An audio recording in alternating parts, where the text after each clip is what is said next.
Hiç daha önce doğuştan bir empat olduğunuzu düşündünüz mü? Yoksa size bunu düşündüren şey hayatınızı zehirleyen bir aldatmacanın izleri mi acaba? Çünkü siz kendinize ben çok empatik biriyim derken karşınıza çıkan bir narsist de işte benim için mükemmel bir av diyor olabilir. Ben Mustafa Çay. Bugün empat mıyız yoksa travma mağduru muyuz? Bunu konuşacağız. Son yıllarda empat kavramı neredeyse mistik bir statüye yükseldi. Sosyal medyada dolaşan testler sizi doğuştan gelen nadir bir ruhani güç sahibi ilan ediyor. Sanki seçilmiş bir kabile üyesiymişsiniz gibi hissediyorsunuz. Evet, ben farklıyım. Ben başkalarını hissedebilen bir empatım diyorsunuz. Ama empat diye bir şey yok. Psikoloji literatüründe empat diye tanımlanmış bir kişilik tipi bulunmuyor. Bu kavram 90'lı yıllarda bazı New Age yazarları tarafından popülerleştirildi ve özellikle narsisistik ilişkilerden yeni çıkmış, kendini anlamlandırmaya çalışan insanlara cazip bir kimlik sundu. Fakat psikoloji bilimi bu kavramı desteklemiyor. Gerçekte olan şey muhtemelen çok daha karmaşık ve şaşırtıcı. Siz bir empat değil, travmatize edilmiş bir aşırı tetikte olan birey olabilirsiniz. Bunu şöyle düşünün. Bir çocuk büyürken sürekli olarak annesinin öfke patlamalarını öngörmek zorunda kalmışsa, o çocuğun beyni bir erken uyarı sistemi geliştirir. Odaya giren annesinin yüz ifadesinden, ayak seslerinin temposundan, sesinin tonundan bir sonraki hamlesini tahmin etmeye çalışır. Bu çocuk hayatta kalabilmek için mikroskobik duygusal değişimleri okumayı öğrenir. Yıllar sonra artık bir yetişkin olan bu kişi bir ilişkiye başlar ve partnerinin enerji değişikliğini de milisaniyeler içerisinde okuyabilir. Vay be, ne kadar empat bir insanım diye düşünür sonra da. Oysa bu empati değil, kronik tehdit algısıdır.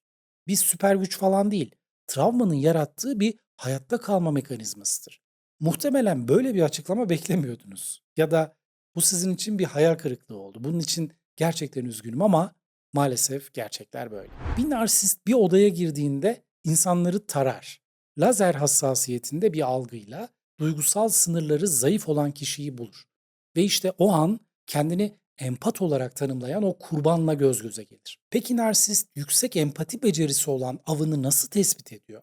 Siz odaya girdiğinizde başkalarının nasıl hissettiğine odaklanıyorsunuz. Konuşmaya başladığınızda karşınızdakinin ne istediğini, ne demek istediğini hemen anlamaya çalışıyor ve onun dünyasına uyum sağlıyorsunuz.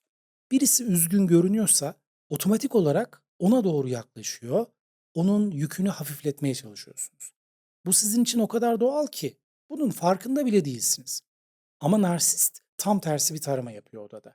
Kim benim ihtiyaçlarımı karşılayacak? Kim beni sorgulamadan kabul edecek? Kim benim duygusal çöp tenekem olacak diyor. Ve siz o ışıldayan, açık kalpli, anlamak isteyen gözlerinizle neon tabelası gibi parlıyorsunuz. Ben buradayım diyorsunuz. Narsist için siz sonsuz bir enerji kaynağısınız. Bir elektrik santrali, bitmeyen bir enerji. İlişki başladıktan sonra ortaya çıkan bu dinamik şaşırtıcı derecede öngörülebilir ama o anın içindeyken anlaşılması neredeyse imkansızdır. Narsist size bir şey yapıyor. Küçümsüyor, sessizlikle cezalandırıyor, yarım yamalak özür diliyor ve sonra kısa bir süreliğine tekrar o mükemmel partner oluyor. Ama siz her seferinde kendinize şunu soruyorsunuz. Belki ben çok hassasım. Belki de ben abartıyorum. Galiba gerçekten hepsi benim yüzümden. Bu gaslighting değil mi? Elbette. Ama bir şey daha var. Siz onun davranışlarını anlamak için çocukluğunuzda geliştirdiğiniz o hayatta kalma becerisini kullanıyorsunuz. Belki bugün kötü bir gün geçirmiştir. Belki geçmişinde bir şeyler vardır onu yaralayan. Belki ben yeterince destekleyici olamadım gibi. Burada işte tehlikeli bir sarmal oluşuyor. Narsist sizi ne kadar çok incitirse siz de onu o kadar çok anlamaya çalışıyorsunuz. Çünkü çocukken anne babanızı anlasaydınız, onların öfkesini kontrol edebilecek olduğunuz yanılgısını öğrenmiştiniz. Ve bu yanılgı yetişkin olduğunuzda ilişkilerinizde bir lanet gibi sizi takip ediyor. Narsist size ara sıra o eski güzel günleri yaşatıyor. O anlarda beyninizdeki dopamin kokteyli patlıyor. İşte geri döndü. Demek ki ben haklıymışım, o gerçekten de iyi biri diyorsunuz. Bu anlar sizi zincire bağlayan en güçlü halkalar oluyor. Şimdi size en rahatsız edici soruyu soracağım. Narsistik bir ilişkide hissettiğiniz o derin boğulma ve içinizi kemiren boşluk gerçekten sizin mi? Çoğu zaman onun hissetmesi gereken ama hissetmediği duyguları siz hissediyor olabilirsiniz. Bir düşünce deneyi yapalım şimdi. Narsist size ihanet ediyor, yalan söylüyor, manipüle ediyor ama bunu yaparken gülümsüyor. Rahatsız görünmüyor ve hatta sizi suçluyor. Ama sizin içiniz paramparça. Sanki ruhunuz parçalanmış gibi. Geceler boyu ağlıyorsunuz. Günlerce yemek yiyemiyor, uyuyamıyorsunuz. Eğer roller tersine dönseydi, siz birine ihanet etmiş olsaydınız, vicdan azabından uyuyabilir miydiniz? Peki o neden kolayca uyuyabiliyor? Çünkü sizin hissettiğiniz vicdan azabı aslında onun hissetmesi gereken bir yük. Fakat siz onun duygusal atık deposu oldunuz ve ona taşıyacak bir yük kalmadı. Narsist kabul edemeyeceği kadar acı veren duygularını, utanç, suçluluk ve değersizlik hislerini farkında bile olmadan size yansıtıyor. Ve siz de o duyguları bir empat olarak gerçekten yaşıyorsunuz. Sanki onun duygusal ebeveyni olmuşsunuz gibi. O bir çocuk gibi yaramazlık yapıyor, siz de ebeveyni gibi acı çekiyorsunuz. Size gelip geçmişinde yaşadığı travmayı, istismarı, ihmale uğradığı anları anlatmaya başlıyor. Ve siz de o anlatılanlara bütün kalbinizle kulak veriyorsunuz. Onun yaşadığı acıyı görüyor, anlıyor ve içten içe düşünüyorsunuz. İşte bu yüzden böyle davranıyor. Onu iyileştirmem lazım diyorsunuz. Ama o size travmalarını anlatırken hiçbir duygu yok. Sanki bir alışveriş listesi okuyor gibi. Babam beni dövdü, annem beni terk etti, abim benimle hep yarış içindeydi. Ama gözlerde yaş yok, sesinde titreme yok. O sadece kelimeleri sıralıyor. Fakat siz onun anlatırken hissetmediği acıyı onun yerine de hissediyorsunuz. Göğsünüz daralıyor, gözleriniz yaşarıyor, boğazınız düğümleniyor. Dakikalar sonra siz mahvolmuş bir halde kalırken o konuşup rahatlıyor ve hafifliyor. Hadi gel bir şeyler yiyelim diyor. Sanki hiçbir şey olmamış gibi. İşte bu travma boşaltımıdır ve narsist size acısını paketleyip fırlattı ama paketin içeriğiyle hiç ilgilenmiyor. Paket sizin elinizde patladığında artık bu onun problemi değil.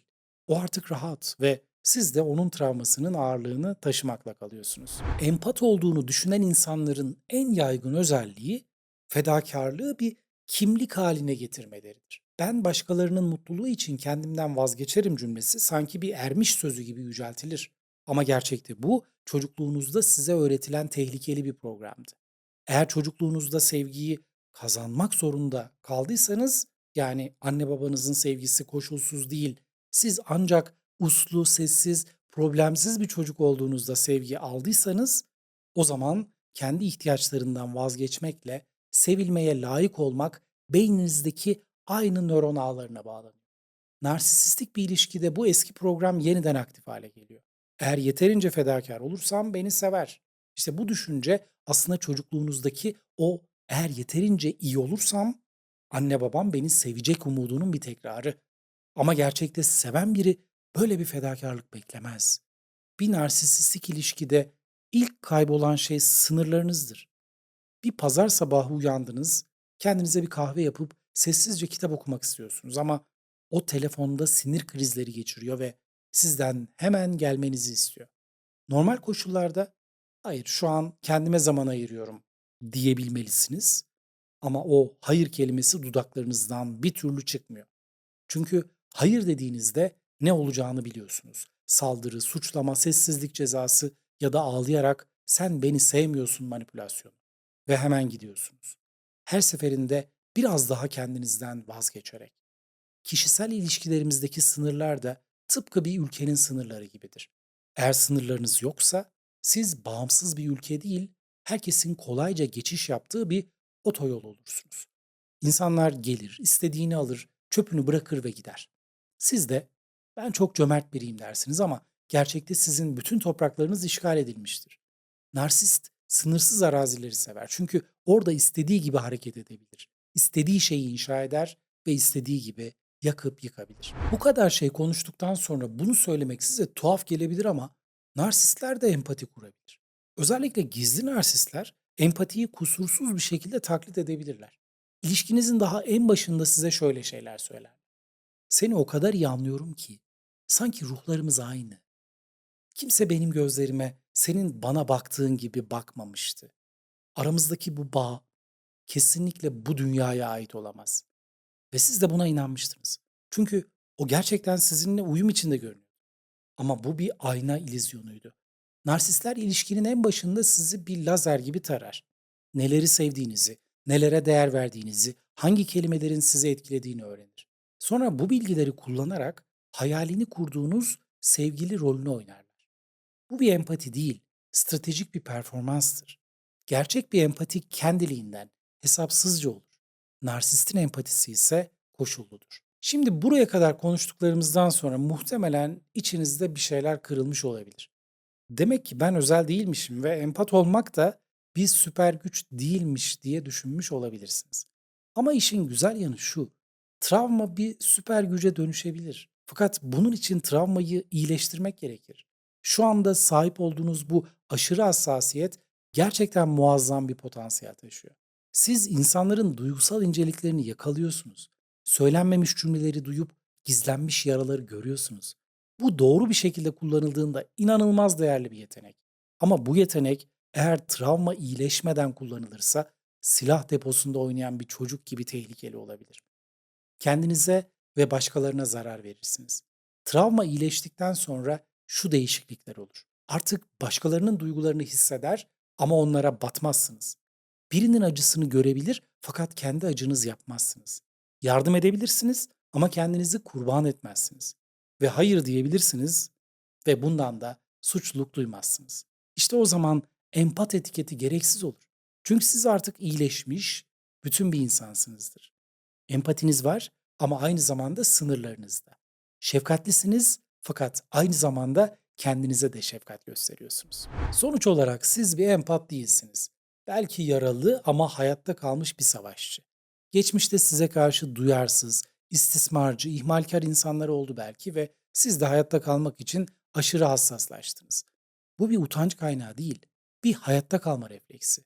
Ama şimdi hayatta kalma modunda yaşamak zorunda değilsiniz. Artık güvendesiniz. Artık o çocuk değilsiniz. Artık annenizin, babanızın ruh halini sürekli izlemek ve kimsenin de onayını almak zorunda değilsiniz. Şimdi kendi hayatınızın kahramanı olma zamanı. Hiç kimse için kendinizden vazgeçmeye gerek yok. Bunun yerine sadece kendiniz olun. Bütün, iyileşmiş, sınırlara sahip güçlü kendiniz. Çünkü dünyanın ihtiyacı olan zedelenmiş empatlar değil, iyileşmiş, güçlü ruhlardır.